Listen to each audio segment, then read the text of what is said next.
કૃષિ મંત્રી જીતુભાઈ વાઘાણીએ ગિફ્ટ ઇકોનોમિક ફોરમ ખાતે ધ કોઓપરેટિવ કેટેલિસ્ટ વિષય પર પરિસંવાદ સાધ્યો। ગુજરાત રાજ્યના કૃષિ મંત્રી જીતુભાઈ વાઘાણીએ તાજેતરમાં ગિફ્ટ સિટી ખાતે આયોજિત આર્થિક મંચના એક વિશેષ સત્રમાં હાજરી આપી હતી। આ મંચ પર તેમણે સહકારી ઉત્પ્રેરક ધ કોઓપરેટિવ કેટેલિસ્ટ વિષય પર એક અત્યંત મહત્વપૂર્ણ અને સઘન પરિસંવાદ સાધ્યો હતો। આ કાર્યક્રમમાં રાજ્યના કૃષિ ક્ષેત્ર વર્તમાન પડકારો અને સહકારી માળખાના સર્વાંગી વિકાસ અંગે વિસ્તૃત ચર્ચા વિચારણા કરવામાં આવી હતી। આ પરિસંવાદ દરમિયાન મંત્રીએ જગતના તાત સમાન ખેડૂતોની આર્થિક સ્થિતિ સુધારવા અને તેમની આવકમાં સાતત્યપૂર્ણ વધારો કરવા પર વિશેષ ભાર મૂક્યો હતો।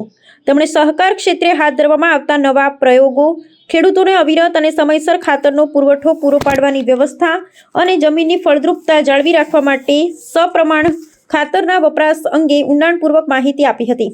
આ ઉપરાંત માનવ સ્વાસ્થ્ય અને પર્યાવરણના રક્ષણ માટે રાજ્યમાં પ્રાકૃતિક ખેતીનો વ્યાપ વધારવાની તાતી જરૂરિયાત હોવાનું પણ તેમણે સ્પષ્ટ કર્યું હતું।